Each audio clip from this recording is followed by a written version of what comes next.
आइए जानते हैं सावन महीने में सर पर तेल लगाने और बाल धोने का क्या नियम है। यह वीडियो आपके लिए बहुत खास रहेगा। जो भक्तजन सावन महीने के पूरे व्रत कर रहे हैं या सिर्फ सावन महीने के सोमवार व्रत करते हैं या मंगलवार के करते हैं, उनके लिए यह वीडियो बहुत ही विशेष रहेगा। ध्यान से सुनिएगा। देखिए, हमारे जो सर का जो हिस्सा है, हमारा मस्तक है, वह पूरे हमारे शरीर का संचालन करता है और कहीं ना कहीं जो महिला और पुरुष है उनके बाल धोने, बाल कटवाने से संबंधित कई नियम हमारे शास्त्रों में वर्णित है। कई लोग इन चीज़ों को मानते हैं, कई लोग इन चीज़ों को नहीं मानते हैं और अवॉइड कर देते हैं। सबकी अपनी इच्छा है, अपनी सामर्थ्य है, सोचने समझने की कला है। आप अपने क्षेत्र के अनुसार अपने ज्ञान और बुद्धि के प्रयोग के आधार पर ही कोई कार्य करें। अब आपने सुना होगा कि व्रत उपवास के दिन हमें बाल नहीं धोने हैं, हमें जो है पूजा में नहीं बैठना है। इसके पीछे क्या कारण है, पूरा वीडियो ध्यान से सुनिएगा, तभी आपके लिए कारगर रहेगा। सबसे पहले कोई महिला कार्य करती है तो वह अपने पति, बच्चे और पूरे परिवार की सुख समृद्धि के लिए करती है। भले ही वह छोटी सी पूजा करे या संक्षिप्त विस्तृत रूप में जिस भी स्वरूप में करती है, वह अति उत्तम और फल देने वाला होता है।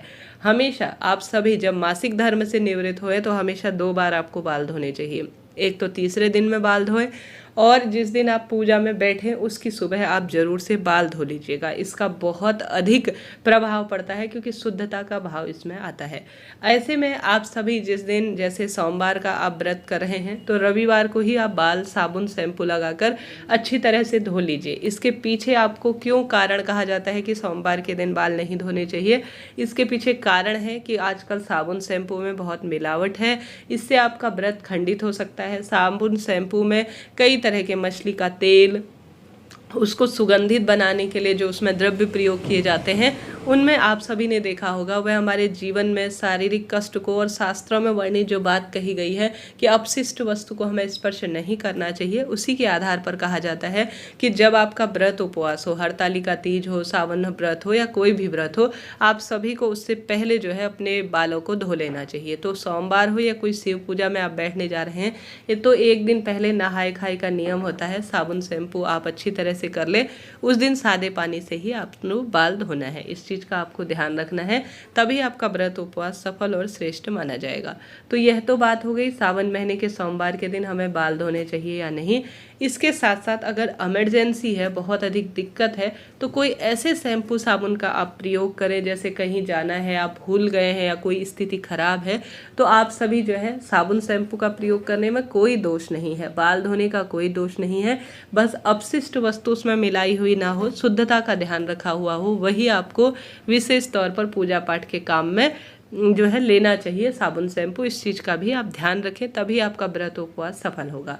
इसके साथ साथ व्रत के दिन अगर गुरुवार पड़ जाए, जैसे कोई आप गुरुवारी व्रत करते हैं या पूर्णमासी व्रत करते हैं, तो आप सभी को उस दिन तो बाल नहीं धोना है, अवॉइड करना है। इस चीज़ का भी आपको ध्यान रखना है। तो गुरुवार और जो है पूर्णिमा के दिन से भी एक दिन पहले ही आपको बाल धो लेने चाहिए।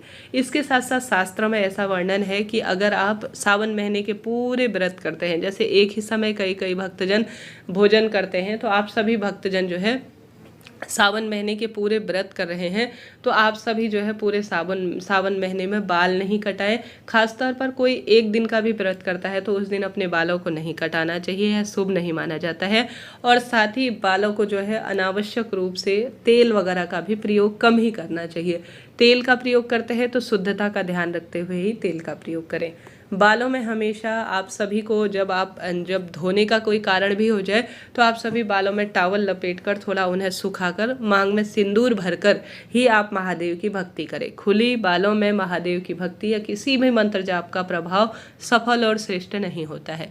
तो आप बाल धोते हैं तो उन्हें बांधें अच्छी तरह से, थोड़ा सा 2-4 मिनट सुखाएं, उनमें टॉवल लपेटें और उसके बाद उनमें जो है आप सिंदूर लगाएं। उसके बाद आप जो है अपनी पूजा भक्ति को करें। बालों को हमेशा बांध कर, पुरुषों को भी अपने बाल बांध कर पूजा करनी चाहिए।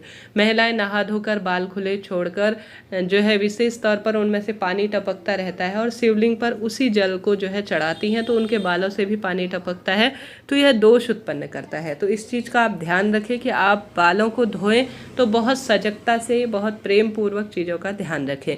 देखिए, हमारे मस्तक का संबंध कहीं ना कहीं हमारे मन तन से भी हो। जिस दिन हम बाल धोते हैं अच्छी फ्रेश जो है हम अपने आप को देखते देखते हैं, बहुत अच्छा लगता है।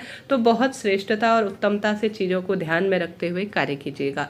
आप सभी को जो है सुंदर रूप में, अच्छी सुसज्जित अवस्था में सावन महीने में हरी चूड़ियों का चुनाव करना है, मेहंदी, महावर, बिंदी वगैरह लगानी है और हमेशा पूजा में धुले हुए कपड़े ही आपको पहनने चाहिए। इस चीज़ का भी आप ध्यान रखें। भले ही पुराने वस्त्र हों कोई दिक्कत नहीं, परंतु साफ स्वच्छ होने चाहिए। लाल, पीले, हरे रंग के कपड़ों का चयन करें। सफ़ेद, काले, नीले कपड़े ना पहने, इस चीज़ का भी आप ध्यान रखें। सावन महीना बहुत पवित्र है, पावन है। कम से कम एक समय का भोजन आपका जिस दिन व्रत हो दान कीजिएगा। किसी भी मंगलवार या सोमवार के दिन हरी चूड़ी, हरे वस्त्र किसी किन्नर या गौरी मैया को या सुहागिन महिला को दान करते हैं तो आपका व्रत उपवास सफल माना जाता है। जैसा मैंने आपको विदित कराया, किसी भी दिन किसी भी श्रेष्ठ महीने में अगर हम कोई दान करते हैं तभी वह व्रत सफल माना जाता है। सावन महीने में ज़्यादा से ज़्यादा पूजा पाठ, व्रत, उपवास हम नियम के तहत करते हैं तो अति उत्तम इसके परिणाम मिलते हैं। तो ज़्यादा से ज़्यादा शिव भक्ति करें, अपने मार्ग को प्रशस्त करने का कार्य करें। बाल धोने में कोई बुराई नहीं है, परंतु नियम के तहत और अच्छी तरह से सोच विचार कर कोई कार्य किया जाए तो अति उत्तम इसके परिणाम मिलते हैं। तो किसी भी व्रत उपवास के दिन आप सभी इन नियमों का ध्यान जरूर रखें। व्रत कोई छोटा सा हो, बड़ा हो, किसी भी स्वरूप में हो, झूठ, छल, कपट इत्यादि से दूर रहें। दान, पुण्य, भक्ति भाव, मन में भगवान के लिए प्रसन्नता, अच्छे सुविचार के साथ ही किसी व्रत उपवास को करना चाहिए। तभी आपको किसी सुंदर फलों की प्राप्ति होती है। जीवन में आपके लिए यह व्रत सफल रहे, इसकी प्रार्थना आपको करनी चाहिए। मंत्र जाप, शुद्धता का ध्यान रखते हुए आपको व्रत उपवास को प्राथमिकता देनी चाहिए। हर हर महादेव, जय शिव शंभो।